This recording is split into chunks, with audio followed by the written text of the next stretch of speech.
I bought this Zorki 4 back in the 80s and enjoyed putting a few rolls of film through it at the time.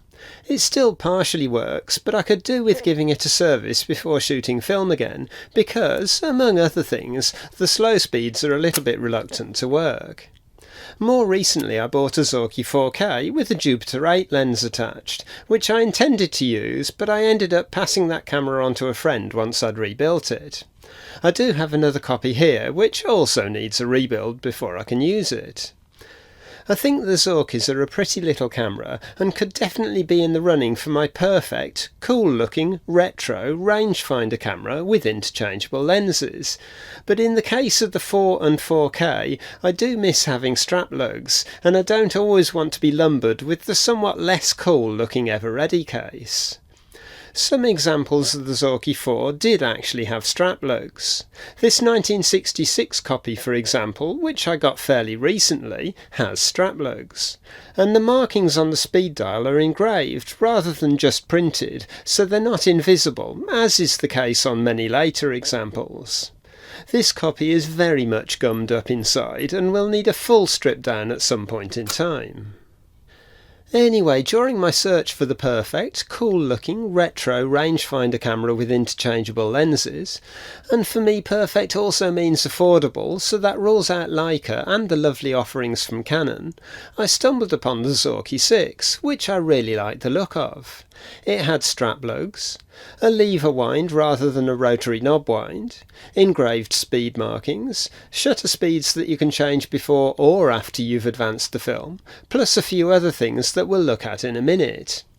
Obviously I got myself a copy, just the body, onto which I fitted an Industar 26mm that I had sitting around. I think these originally came with an Industar 50 lens, or at least that's the one I've seen on most examples. I've got one of those in M42 mount, but not L39, and I actually think the Industar 26mm is a prettier looking lens.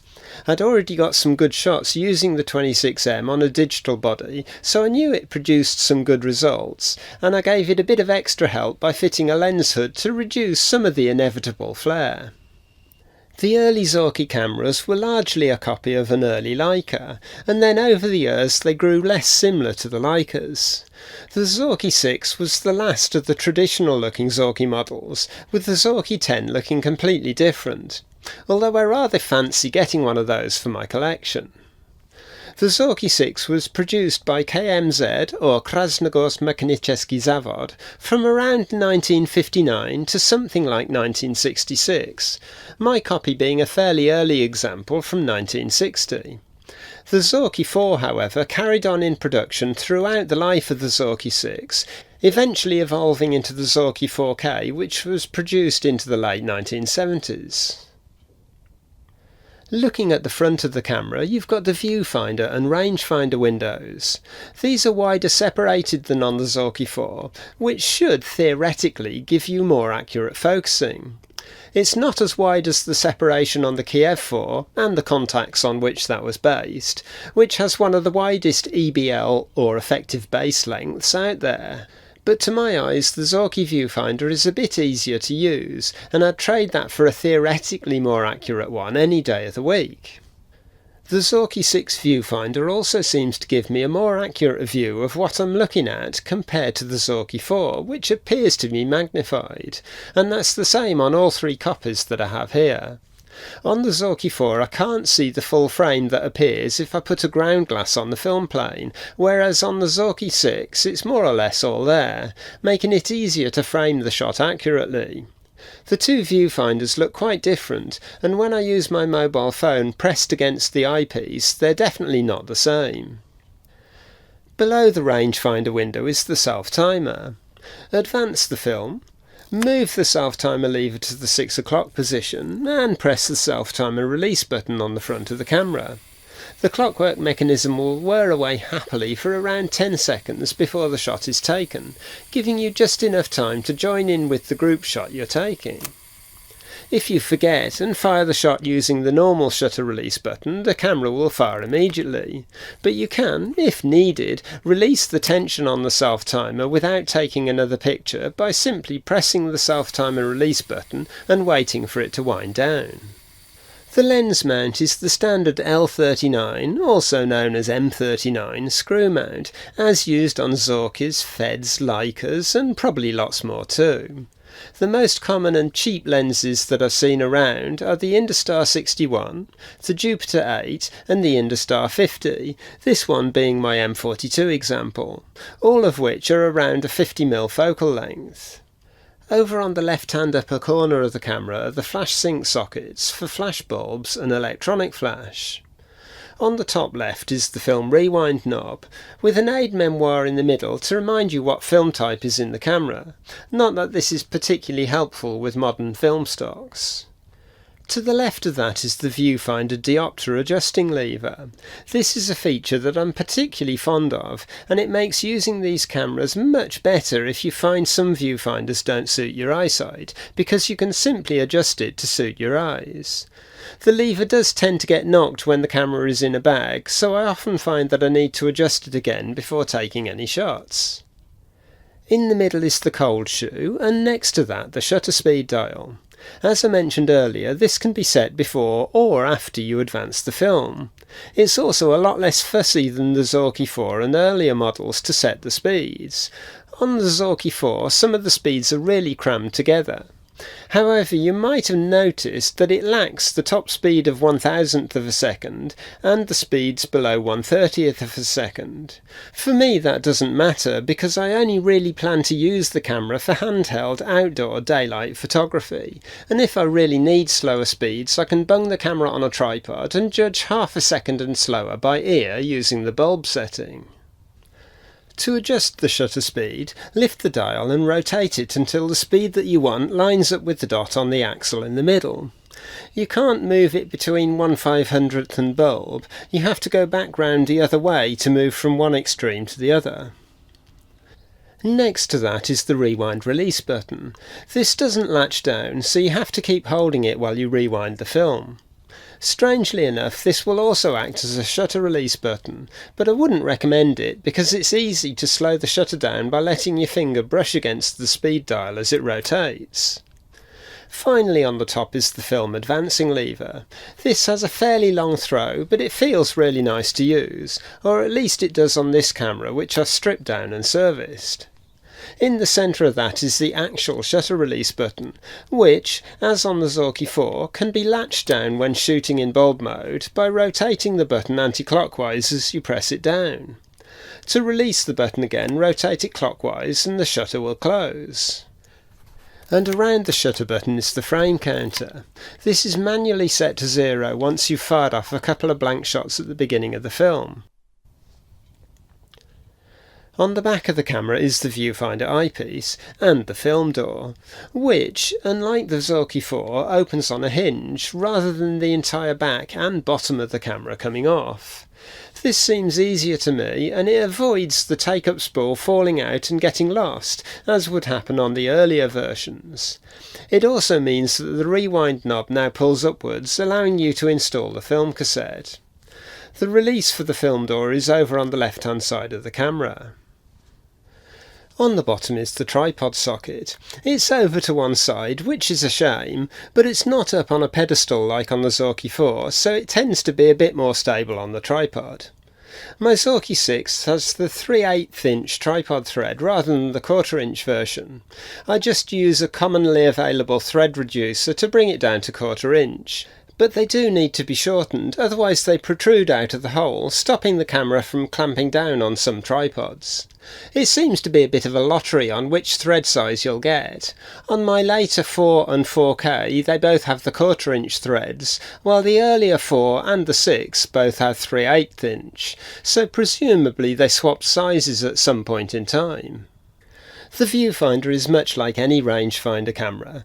Rotate the focus ring until the ghost image in the rangefinder patch lines up with the actual image, and then you should be ready to go, assuming your rangefinder is correctly set up, of course.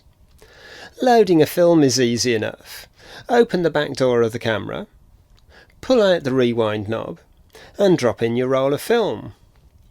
Push the rewind knob back down, maybe giving it a little jiggle so it engages with the film canister. Rotate the take-up drum by hand until the end of the film securing spring is easily accessible. Pull the film leader across and insert it under the securing spring, making sure it sits down against the lower flange of the take-up drum.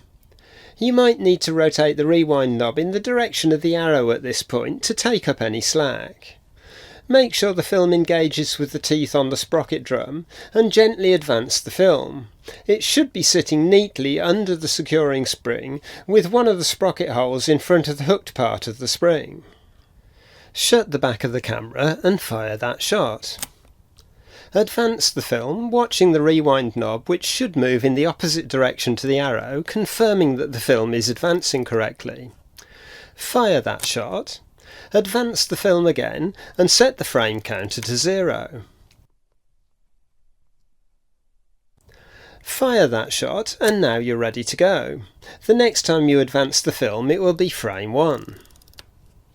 When you get to the end of the film, hold down the rewind release button and turn the rewind knob in the direction of the arrow. You should feel the tension ease as the film is released from the take-up spool.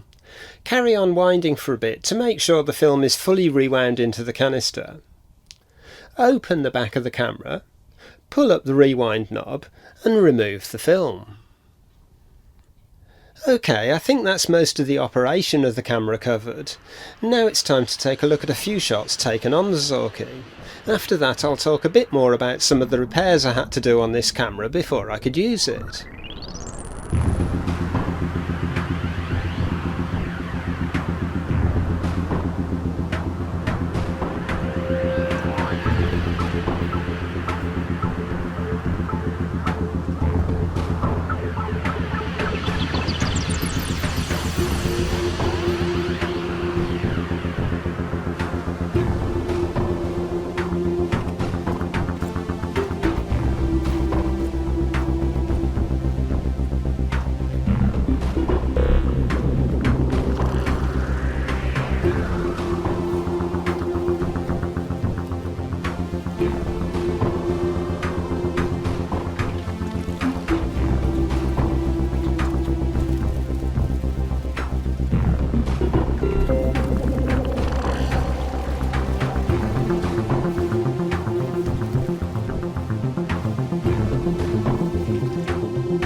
When I first got the Zorki 6 it worked, well sort of, but as is usually the case the shutter was sticky and running very slow, the rangefinder was out of adjustment and the light seals needed some attention, but overall it was in pretty good shape.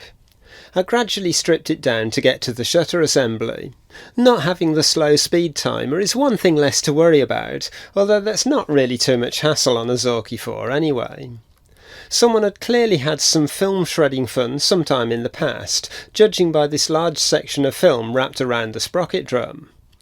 The rangefinder would have needed resetting after the strip down, regardless of whether it had been right in the first place, because the whole assembly needed to come off, and that will always require at least some readjustment upon reassembly. Eventually I got to the stage where I could get the shutter curtains out to clean and relubricate the bearing surfaces. Both curtains on the Zorki wind onto drums that share a single spindle, and if the bearing surfaces are grubby or the oil has dried out, it plays havoc with the shutter timings, and no amount of adding tension to the springs will fix the problem. I've yet to find a Zorki or Fed that's actually working as it should be. They've all been dry and sticky on the shutter mechanisms. I smile quietly when stall holders tell me that the camera I'm looking at is working perfectly as the second curtain struggles to close or even fails to close at all. I always find this system tricky to get the spring tensions just right, because unless you have no friction at all, which is of course impossible, the relative tension of each curtain will affect the other due to the shared spindle. I spent ages juggling the tensions in an attempt to get even curtain travel speeds across the range of shutter speeds. I eventually settled on it being okay, but not perfect. Adjusting the rangefinder is easy enough. There's a glass wedge on the rangefinder window which you rotate to set the vertical alignment. These seem to be either sealed with paint or bitumen to stop them rotating, so that needs cleaning off before they will move. Once the vertical alignment is set, infinity can be adjusted by rotating a screw hidden behind the left-hand screw on the nameplate. Then the minimum focus distance needs checking. I've never had to adjust this, but the angle of the toe of the cam follower that presses on the back of the lens can be adjusted to correct the rangefinder's minimum focus distance once the infinity is set. OK, time to look at a few more shots taken on the Zorki. The first film was Shanghai GP3, but for the second roll I thought I'd experiment with a roll of Lomochrome Turquoise. This is a bit of a Marmite film. Some people like it, while others hate it. I'll talk a bit more about it after we've looked at a few shots.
Lomochrome Turquoise is one of Lomography's colour-shifting films, replacing blues with orange and red, and replacing orange and red with blue and turquoise.